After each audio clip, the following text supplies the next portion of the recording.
Of course, it's been reported that the reason why LeBron James is mad is Stephen A. Smith ain't got nothing to do with Bronny. You can't possibly get mad at a guy who's questioning why a guy who's a newly amounted millionaire only gets to play garbage minutes and is a G League player who really only plays real garbage minutes and scores 3 points and people go crazy. Like, that's something to get excited about. I mean, really. No, the real reason why Stephen A. Smith, the reason why LeBron is mad at Stephen is because he won't kiss LeBron's pinky ring and say you the GOAT. This stupid debate about LeBron James and Michael Jordan, which is dumb. That's not the best two. And if you were going to lean anywhere, of course you'd go with Jordan. If you got to pick out those two, it's not even close. I wish people would stop with the longevity, the make believe, hyped over hype numbers. And somehow I hear these turkeys coming out talking about, I want to pick on Cheryl Miller because she actually did all that smoking. She talked about the activism of LeBron James.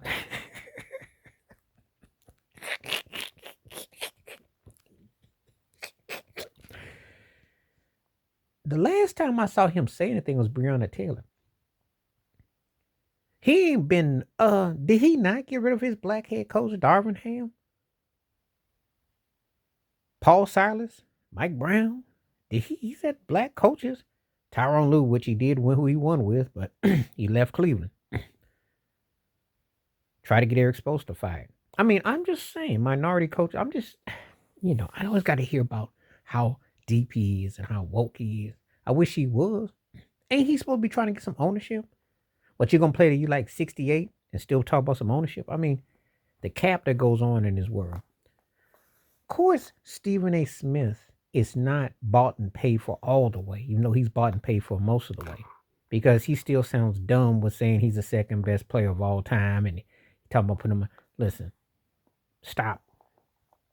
Ain't nobody that's not even 500, and you got to be over 500 before you can start saying you on GOAT like that.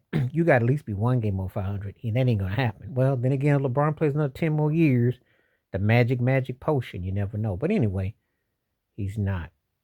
4-6 in the finals with stack pad teams and stat padding your stats, and all you doing is longevity, and they cry and moan because you want to be multimedia and you want everybody to love you and you want to be able to be the world and the whole nine.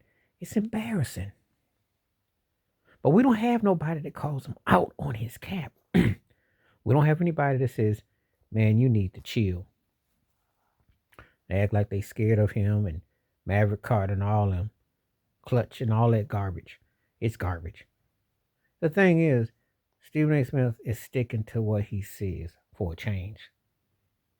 And he's seen the eyeball test. The eyeball test don't lie. Though what made Michael Jordan great was his tenacity and the fact that he got better and his teammates. He didn't get the switcheroo. He didn't get the switcheroo. He didn't get rid of Scottie Pippen, get Kevin McHale and Rob Parrish, and then get Isaiah Thomas and get Gary Payton and and then go get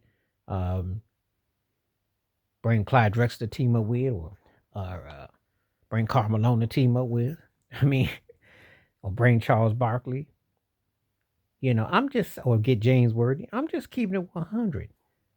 People need to understand what LeBron James did, and somehow this megalomaniac, self-centered ways of just stacking your teams every year, and somehow this is rewarded. Listen, you want to win a championship, but what do you really want to win?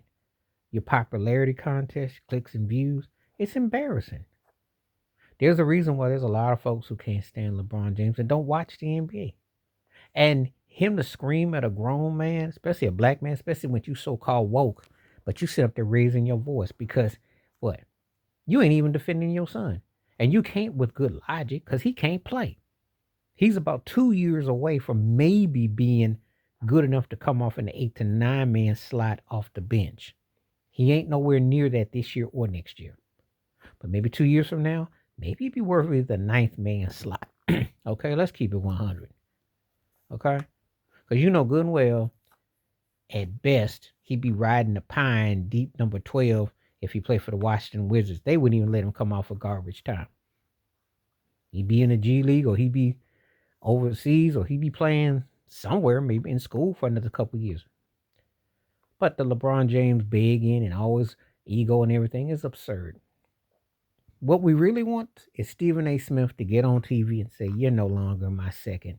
I got your number 12." That's what we would love. We would love him to go against the company, but he won't. He a company man. He can't help it. He too far in.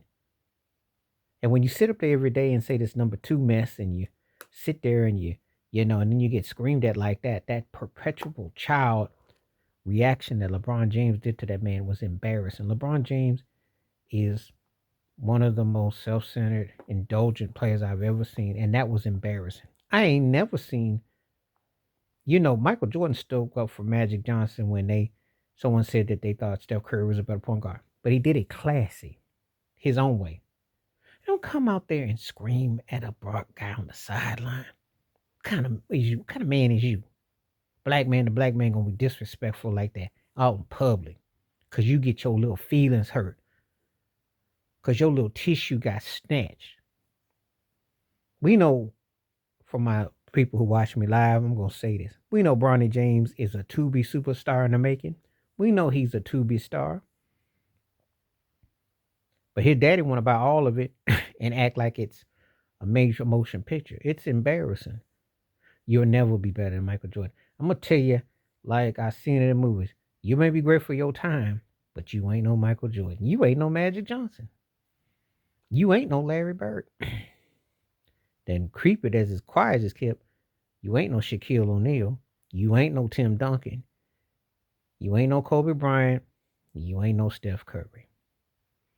And we sure as heck ain't. You ain't no Bill Russell, Kareem Abdul-Jabbar, Will Chamberlain either. So there you go. You down the line. And don't, because of your pseudo rings and buying everybody off, everybody ain't with that. And people are tired of your mess. Yeah. Who else do you know can get rid of Anthony Davis and get Luka Doncic? Every time something go wrong and you cry, hit the reshuffle deck. And it's just embarrassing. Michael Jordan didn't do the half of this mess, and he still did more in less time. You're going to double his time and still be behind. You just don't get it. And there's a lot of people who can't stand your butt. Think you're one of the most overrated ever. And this is embarrassing. Stephen A. just got to stand on ground and say, look, you need to chill. You don't like what I say, then ignore me. But don't waste my time. But see, every time you keep talking about he's the second best player all time and the best over 40 and all this mess, he's going to keep pushing you because that's all he knows, because he's indulgent and he needs to feed that overblown ego. Please like, subscribe, welcome thoughts, comments, and I do respond. Thank you. Wash your hands. Keep your mind clear. Watch out for another. Share it if you like and hit that membership. Stay safe, stay blessed, stay woke, stay free. I'm out.